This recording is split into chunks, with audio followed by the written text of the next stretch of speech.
शिव महापुराण की कथा सबसे पहले नंबर पर अगर कुछ देती है तो हमारे मन की शांति को देती है। प्लेन कर दो, क्लियर कर दो, या विसिल सब आना बंद करके डीले वीले कम कर दो एकदम।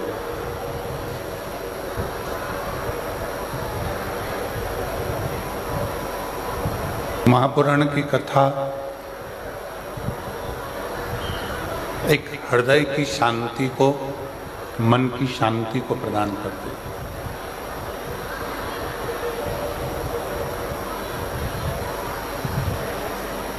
कभी कभी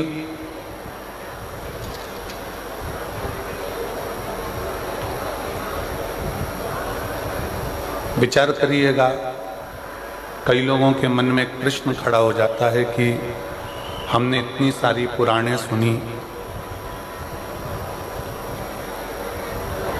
हमने इतना सारा अध्ययन किया, पर शिव महापुराण में ऐसा क्या है? शिव महापुराण में ऐसा है क्या?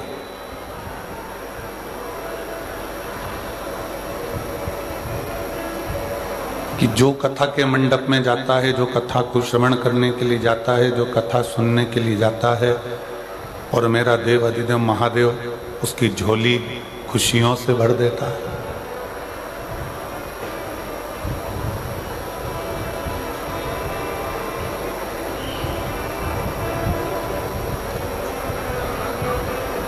ऐसा शिव महापुराण की कथा में है क्या? ऐसा भगवान शंकर की इस पुराण में है क्या? 4 वेद, 6 शास्त्र, 18 पुराण, 108 उपनिषद, सब कुछ है।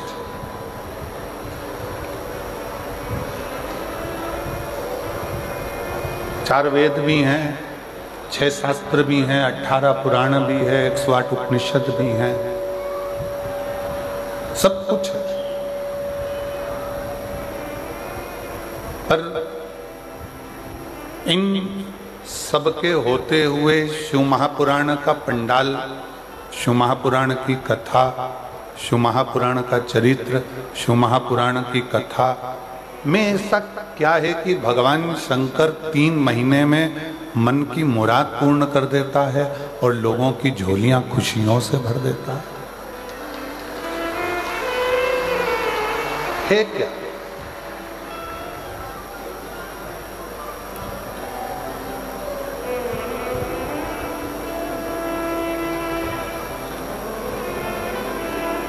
बहुत लोग हैं यहाँ पर बैठे हैं जिनके मन में ये एक संशय फंसा हुआ।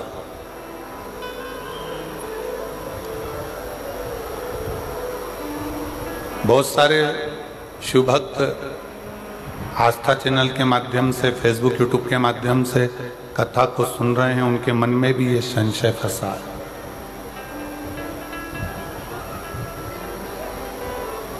कि इतनी सारी पुराणे होने पर, इतनी शास्त्र होने पर, इतना वेद होने पर, इतने उपनिषद होने पर, शिव पुराण में ऐसा क्या है कि जो जाकर बैठता है या टीवी पर भी ध्यान लगाकर या मोबाइल पर भी चालू कर 15 मिनट की भी अगर आराधना ध्यान लगाकर शिव पुराण सुन लेता है तो उसकी झोली भरा जाती है।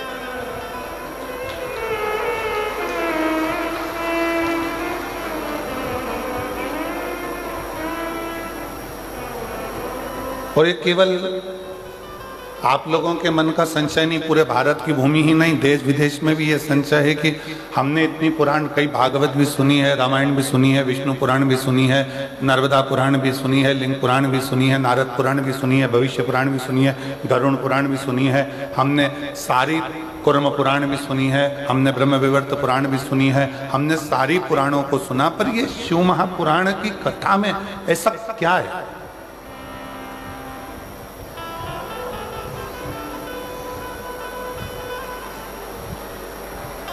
ऐसा क्या भरा है शिव महापुराण की कथा में कि जो जाकर बैठा जिसने पंडाल में कथा सुनी, जिसने मोबाइल पर कथा सुनी, जिसने टीवी पर आस्था चैनल पर कथा सुनी और कुछ ना कुछ उसने मांगा और वो उसको मिल गया, उसको प्राप्त हो गया।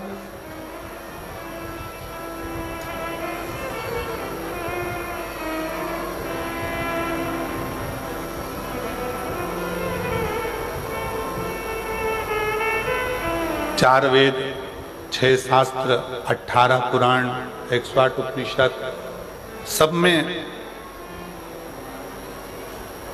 सब कुछ है। सारा जीवन का सार भरा पड़ा है, परमात्मा की अविरल भक्ति भरी पड़ी।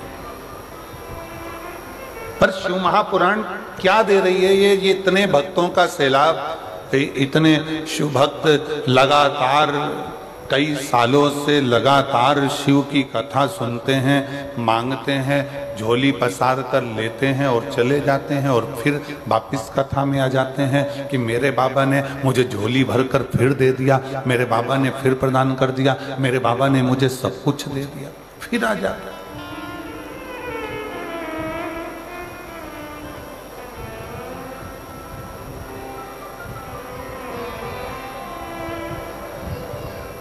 क्या है ऐसा शिव पुराण में? तो बहुत सावधानी से सुनिएगा। जो लोगों के मन का संशय है कि इतनी पुराणों में हमने सुना, इतने शास्त्रों में सुना, इतने वेदों में सुना, इतने उपनिषदों में सुना, हमने सब कुछ सुना, पर शिव पुराण की कथा में ऐसा क्या है कि जाकर बैठो पंडाल में, जाकर सुनो पंडाल में, टीवी के सामने मोबाइल पर बैठकर दिल से अगर आराधना कर कर सुनी जाए तो बाबा मुराद पूर्ण कर देता है? इसमें है क्या? ये संशय एक व्यक्ति का नहीं, ये संशय संपूर्ण जगत का। और जब से शिव पुराण चालू हुई है ना, जब से संशय भरा पड़ा है। पर आज वो संशय को हो सकता है मेरे मदेश्वर नाथ यहाँ निकालने के लिए हमको बुलाए हों और ये संशय समाप्त करने का हो कि ये संशय है कैसे।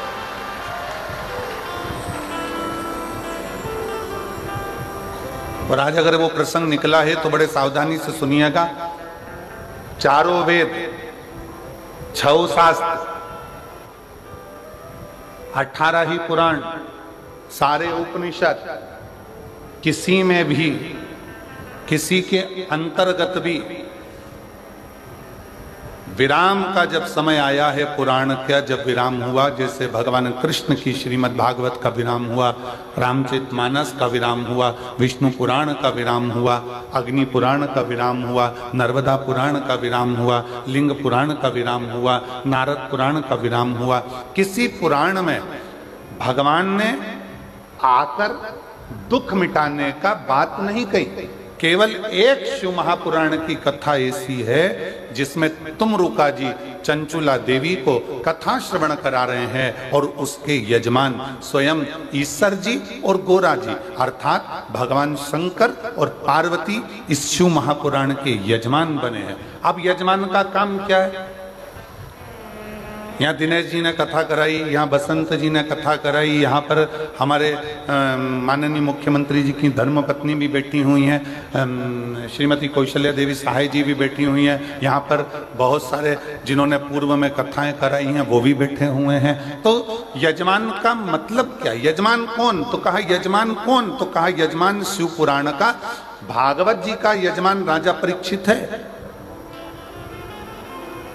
रामचरितमानस का यजमान काशी नरेश है, सारे पुराणों का कोई ना कोई यजमान है, पर शिव महापुराण का यजमान कोई मनुष्य नहीं है। शिव महापुराण का यजमान स्वयं शंकर और पार्वती है, स्वयं शिव और पार्वती।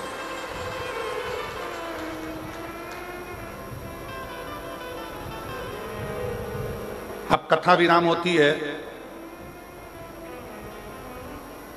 तो कथा विराम होने के बाद में यजमान दक्षिणा देता है कि नहीं देता? अरे बोलो तो जम के देता है ना। महाराज जी आपने कथा करी है, दक्षिणा। अब शिव पुराण का यजमान कौन है? ईसा जी, गोरा जी, शंकर और पार्वती कथा के यजमान है। कथा कौन बाच रहा है? तुमरुका जी। अब तुमरुका जी ने जैसे ही कथा विराम ली और शंकर पार्वती जी ने पूछा आपने हमको इतनी कथा सुनाई है, अब आप दक्षिणा बोलो कि तुमको दक्षिणा क्या चाहिए। तो तुम रुका जी कहते हैं भोले बाबा अगर दक्षिणा में देना चाहते हो तो इतनी कृपा करना, ये शिव महापुराण की कथा जो सुनने के लिए पंडाल में आ जाए उसके घर पर पहुंचकर उसके दुखड़े काट देना, बस इतनी दक्षिणा। आप जितने आस्था चैनल पर कथा सुन रहे हैं, जितने देश विदेश में कथा सुन रहे हैं, जितने मोबाइल पर कथा सुन रहे हैं, बड़े सावधानी से सुनना। लोग कहते हैं सारी पुराण हमने सुनी, सारे शास्त्र हमने सुने, सारे वेद हमने सुने, हमने सारे उपनिषद सुने, पर ये शिव महापुराण की कथा में ऐसा क्या है कि लोग जाकर बैठते हैं और उनके मन के मुराद पूर्ण हो जाते हैं, उनके मन की कामना पूर्ण हो जाती है। इसमें ऐसा क्या है? किसी पुराण में भगवान ने वचन नहीं दिया, केवल एक शिव महापुराण 18 पुराण में से ऐसी है जिसमें शंकर भगवान तुमरुका जी को वचन देते हैं, सुनो तुमरुका, कलिकाल में, कलयुग में देवता हो, असुर हो, राक्षस हो, किन्नर हो, गंधर्व हो, मनुष्य हो, पशु हो, पक्षी हो, जलचर हो, थलचर हो, इस शिव महापुराण की कथा को जो पंडाल में बैठकर श्रवण करेगा या किसी भी माध्यम से कहीं पर भी बैठकर मेरी इस पवित्र कथा को सुनेगा, फिर उसके घर की उसकी जवाबदारी मेरी होगी और उसका कष्ट मिटाने की जवाबदारी मेरी होगी। मैं ये वचन देता हूं, ये मैं वचन देता हूं आपको।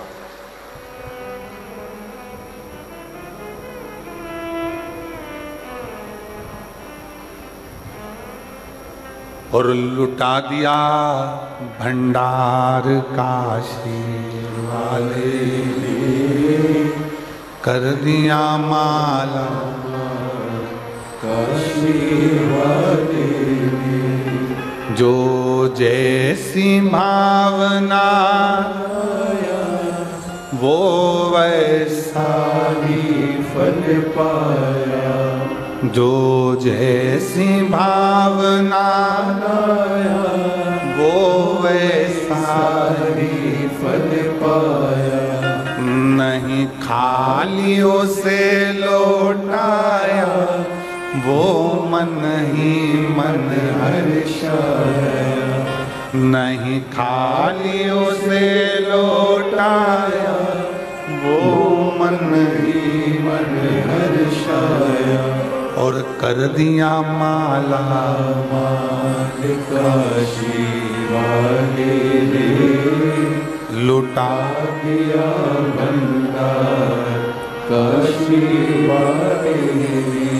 भले 4 वेद हों, भले 6 शास्त्र हों, भले 18 पुराण हो, भले 108 उपनिषद हों, पर इन सभी में भगवान ने वचन नहीं दिया है। केवल एक शिव महापुराण की कथा ऐसी है जिसमें शंकर जी ने वचन दिया है कि जो शिव महापुराण की कथा को दिल लगाकर हृदय से भाव से शिव पुराण को मेरा ही स्वरूप मानकर जो सुनता है, शंकर कहते हैं उसके दुखड़ों को समाप्त करने की जवाबदारी मेरी है, क्योंकि मैं कली काल में संसार में मृत्यु लोक में मैं विराजमान,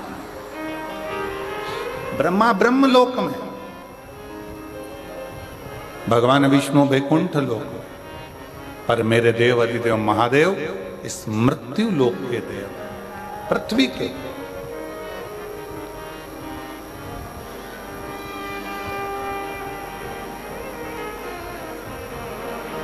जैसे पंथ और सनातन धर्म,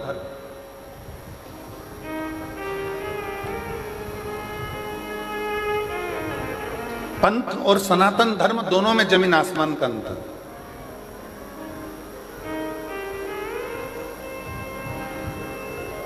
पंथ में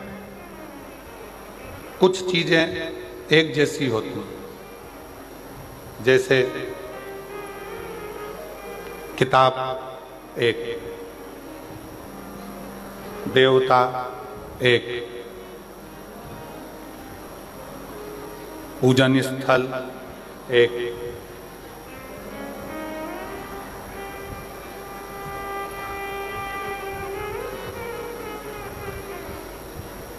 विधि विधान एक,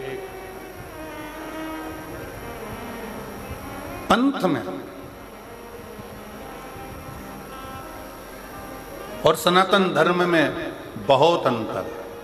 पंथ में कुछ चीजें एक जैसी होती है, पुस्तक एक होती है, पैगंबर एक होता है, पद्धति एक होती है, पूजा स्थल एक होता है, देवता एक होता है, ये सब चीजें पंथ में एक होती है।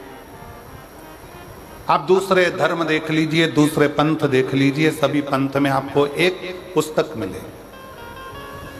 मुस्लिम संप्रदाय को देखोगे तो उसमें कुरान मिल जाएगा, क्रिश्चियन धर्म को देखोगे तो उसमें बाइबल मिल जाएगा, किसी और अन्य धर्म में देखोगे तो एक पुस्तक मिलेगी। उसी तरह इनका देव भी एक ही रहेगा, इनका देव भी एक है, इनका पूजन स्थल भी एक जैसा ही होगा, एक ही होगा, इनकी पद्धति भी एक होगी, इनका पूजन करने का पद्धति भी एक होगी। जो एक पर टिक कर करें वो पंथ है, और हमारा जो सनातन धर्म है वो एक पर नहीं, हमारा सनातन धर्म जिसमें देवता भी 33 कोटि हैं, तो पद्धतियां भी अलग अलग हैं, और देवालय शिवालय भी अलग अलग हैं, और हमारा पूजन करने का नियम और पद्धति भी कोई यज्ञ से, कोई अनुष्ठान से, कोई वेद से, कोई पुराण से, कोई तप से, कोई साधना से, सब अलग, सब अलग। पंथ में एक पुस्तक होती है, पर सनातन धर्म में एक पुस्तक नहीं। सनातन धर्म में तो 4 वेद, 6 शास्त्र, 18 पुराण, 108 उपनिषद जैसे हमारे शास्त्रों से भरा हुआ ये सनातन धर्म होता है, ये सनातन धर्म।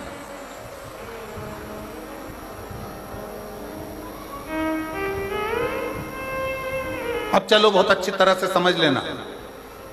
कई लोग कहते हैं तुम्हारे सनातन धर्म में 33 कोटि देवता है, कोई कहता है तुम्हारे सनातन धर्म में शंकर जी हैं, राम जी हैं, हनुमान जी हैं, तो ये गणेश जी हैं, तो ये देवता, तो वो देवता, तो इतने सारे देवता हैं। अब हम आपसे पूछें, सावधानी से बताइएगा, जिनका एक लड़का और वो चले गया मुंबई, या वो नौकरी करने चले गया दुबई, अब तुम पड़ गए बीमार, और एक ही लड़का, अब वो आ ही नहीं दिया, वीजा ही नहीं बना, पासपोर्ट ही तैयार नहीं, आने कोई तैयार नहीं, टिकट ही नहीं हो रहा, क्या करोगे? तड़फोगे, इंतजार करोगे कि मेरा एक लड़का है, आएगा, डॉक्टर को दिखाएगा, मेरा एक लड़का है, आएगा, मुझे डॉक्टर के पास लेकर जाएगा। सारे पंथ में, दूसरे धर्म में एक पर आश्रित होकर बैठते हैं, पर मेरा सनातन धर्म ऐसा है, हम जब पुकारे मेरे राम को, राम जी नहीं पहुंच पाए तो हनुमान को भेज देते हैं कि वो भी तो एक पुत्र है। हनुमान ना आए पाए, शिव को भेज देते हैं, शंकर ना आ पाए, कृष्ण को भेज देते हैं। इसलिए सनातन धर्म की शाखा को मजबूत किया जाता है। और लोग कहते हैं तुम्हारे सनातन धर्म में इतने देवता, इतने देवता, इतने देवता। शिव महापुराण की कथा कहती है, जिस घर में एक बेटा, एक बहू और परिवार में कम सदस्य रहते हैं ना, तो बहू डिप्रेशन में पड़ पड़कर एक दिन सुसाइड कर कर मर जाती है। और जिस घर में 4-5 देवरानियां हो, 3-4 देवर जेठ हो, बहू को टेंशन आ जाए ना, तो वो दूसरे से कहकर मन हल्का कर लेती है। इसलिए सनातन धर्म में 33 कोटि देवता हैं कि हमारा मन हम इन देवताओं के पास जाकर हल्का कर सकते हैं।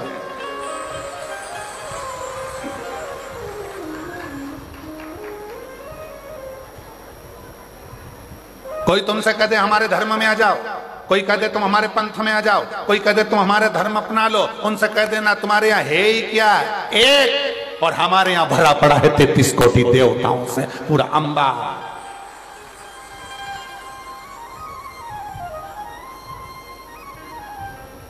कोई तुमसे कहे हमारे धर्म में आ जाओ, हमारे नियम को अपनाओ, हमारे को हमको फॉलो करो, हमको फॉलो करो, तो कह देना हम फॉलो वालो नहीं करते, हम तो फूल से प्यार कर कर फूल मेरे महादेव के चरणों को समर्पित करते हैं, फॉलो से मतलब नहीं, फूल से मतलब रखते हैं। और वैसे भी पूरा भारत फूल में ही हो रहा है भैया।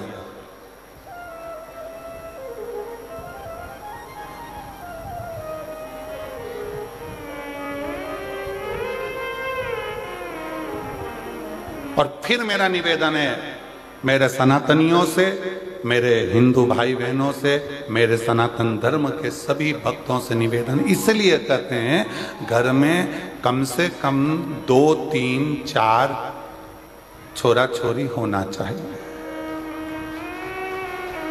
होना चाहिए।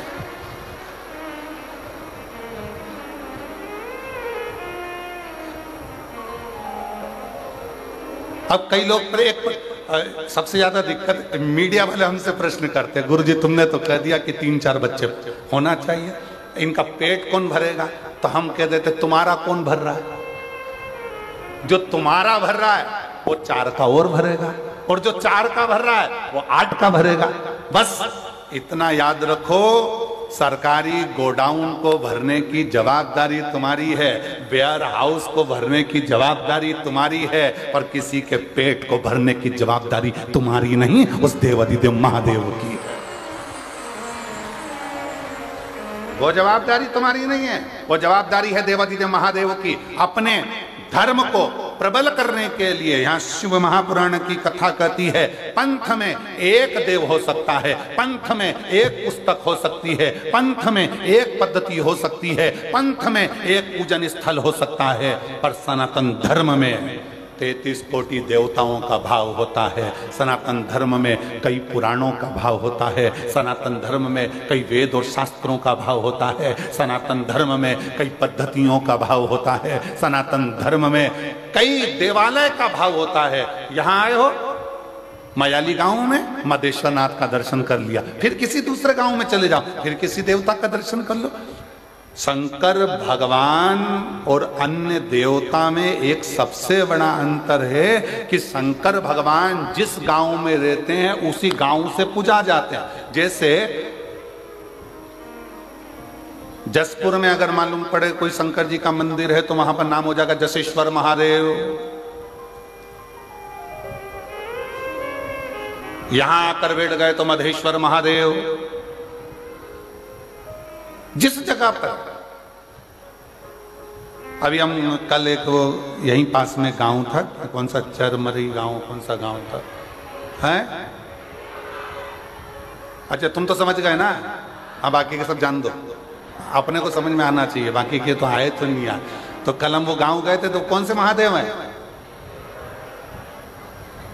वो गांव के नाम से ही महादेव है ना, जो गांव का नाम है वही महादेव का नाम है। बोलो सही है कि गलत है? एक ही नाम, मतलब उस गांव के महादेव का नाम उसी गांव से जुड़ा हुआ है, मतलब हमारे गांव का कुल देवता और हमारे गांव का राजा और हमारे गांव की रक्षा करने वाला वो देवाधिदेव महादेव स्वयं विराजमान है। ये गांव में शिव की स्तुति का एक प्रतिबिंब है। क्या है शिव पुराण में?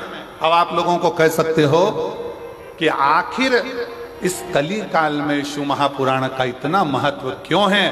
क्योंकि शिव पुराण के लिए वर्णन किया गया कि ये शिव पुराण भगवान ईश्वर जी, गोरा जी, शंकर पार्वती जी कहते हैं तुमरुका जी, जो कली काल में इस शिव महापुराण की कथा को श्रवण करेगा, पंडाल तक पहुंचकर जितने कदम चलकर मेरे नजदीक तक पहुंचेगा उतना उतना मुझे प्राप्त कर लेगा। कई लोग कहते हैं गुरुजी वहां से चलकर पैदल पैदल हम यहाँ तक आ रहे हैं, कोई कहता है भीड़ बहुत है गुरुजी, कोई कहता है ये बहुत है गुरुजी, कोई कहता है शंकर भगवान तुम्हारे घर से तुम चलोगे शिव पुराण की कथा को सुनने के लिए, तब तक शंकर भगवान सारी परीक्षा ले लेगा तुम्हारी। डॉक्टर तुम्हारे रोग को 1 मिनट में मिटा सकता है, सिर दर्द हो रहा है ना, डॉक्टर 2 मिनट में गोली देगा और सिर दर्द बंद कर देगा। डॉक्टर 2 मिनट में पेट के दर्द को बंद कर देगा। डॉक्टर 2 मिनट में घुटने के दर्द को बंद कर देगा। पर डॉक्टर करता क्या है, 2 मिनट में बंद नहीं करता है। डॉक्टर क्या करता है, पहले ये वाली जांच करा के आओ, फिर कहता है ये वाली जांच करा के आओ, फिर कहता है ये वाली जांच करा कर आओ। सारी जांच डॉक्टर करवाता है। इसमें डॉक्टर का फायदा नहीं है। डॉक्टर पूरी जांच कराते कराते कराते कराते आखिरी में 4 तरह की गोली लिख देगा। सुबह खाली पेट खाना, सुबेरे भोजन के बाद खाना, रात्रि को भोजन के बाद खाना, शाम को सोते समय खाना। डॉक्टर ने 5 तरह की दवाई तुम्हें लिखी। अब क्या डॉक्टर दवाई पहले नहीं लिख सकता था? जम के बोलो जरा, लिख सकता था कि नहीं लिख सकता था? लिख सकता था। पर सारी जांचें डॉक्टर ने करा ली और जांच कराने के बाद दवाई लिखी कि ये दवाई लोगे तो तुम्हारे शरीर के लिए अच्छी रहेगी। उसी तरह शिव महापुराण की कथा में अगर आ रहे हो तो शिव पुराण की कथा में आने से पहले मेरा महादेव, घर से चलोगे तब तक, कथा तक पहुंचोगे तब तक पूरी जांचें करा लेगा। कमलाबाई कहां से आई,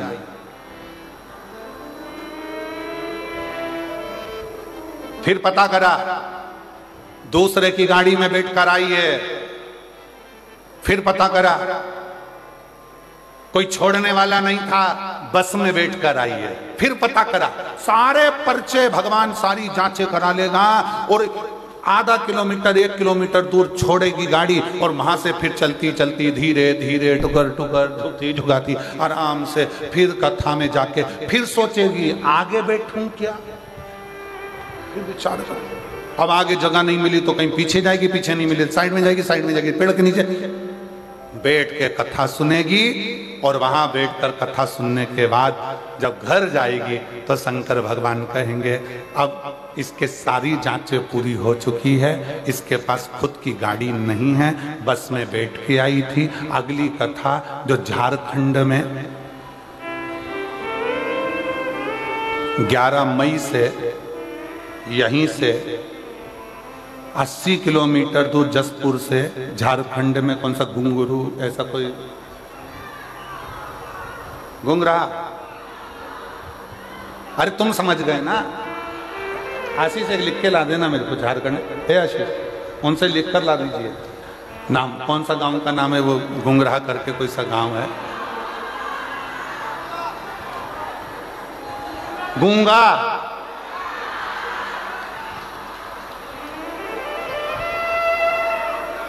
गुमलहा, गुमलहा। अब समझ में आ गया हमको भी, हो ठीक है। तो भगवान ने सारी जांचें तुम्हारी करा ली है, भगवान ने देख लिया, बस में आई है, तकलीफ है, झुक के चल रही थी, पांव में दर्द था, सारी जांचें भोलेनाथ ने करा ली। अब बाबा ने सोच लिया मार्च में कथा सुन रही है, अप्रैल बीच में फंसा और 11 मई से कथा है, 3 महीने में इसका घुटना भी ठीक करना है और इसकी खुद की गाड़ी दिलाकर फिर वहां पर बुलाना है, वहां कथा सुना, जांचें और जो जैसी भावना, आप गाओ, आप लोग कहिए, जो जैसी वो नहीं खालियों से वो मन ही मन और कर दिया माला मान काशी वाले ने उठा दिया भंडार काशी वाले ने। जमशेदपुर वालों के, जसपुर वालों की आवाज बहुत स्लो नहीं है? तुम्हें किसी ने दबा रखा है क्या? है? जम के तो बोलो, नहीं ना, किसी दबते वबते तो नहीं हो? दबो तो हमको बता देना, ठीक है? दबना वबना नहीं है किसी से मन को, दमदारी से बोलो, जो जैसी वो वैसा नहीं खाली उसे वो मन नहीं और कर दिया माला लुटा दिया। बहुत जोरदार, जसपुर वालों नजर उतार लो, बहुत जोरदार। बस और डरना वरना नहीं चाहिए किसी से भी। कथा में बैठे हो ना, शंकर भगवान की कथा सुनने बैठे हो ना, तो ये मान कर बैठो अपने बाप के घर में बैठे हो और किसी से नहीं डरना। आग लगे बस्ती में, बन रहे हो मस्ती में। जो जितना ज्यादा कमेंट्स करे तुम उतनी जोरदार खजूर की चोटी बना के चूड़ा बूढ़ा बना के फिर बोलते रहे, बोले तो।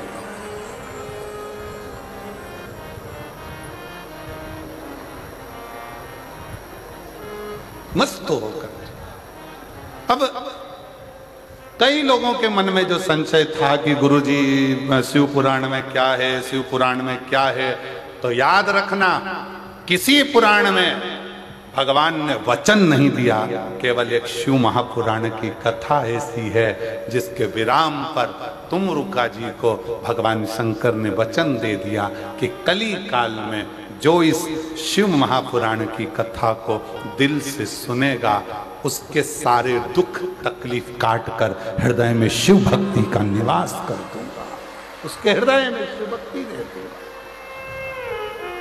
बोल बम का नारा है, सारी समस्या का हल। कोई जल्दी बनता है, कोई लेट बनता है, शंकर को जल चढ़ाने वाला एक दिन सेठ जरूर बनता है। शिव तत्व की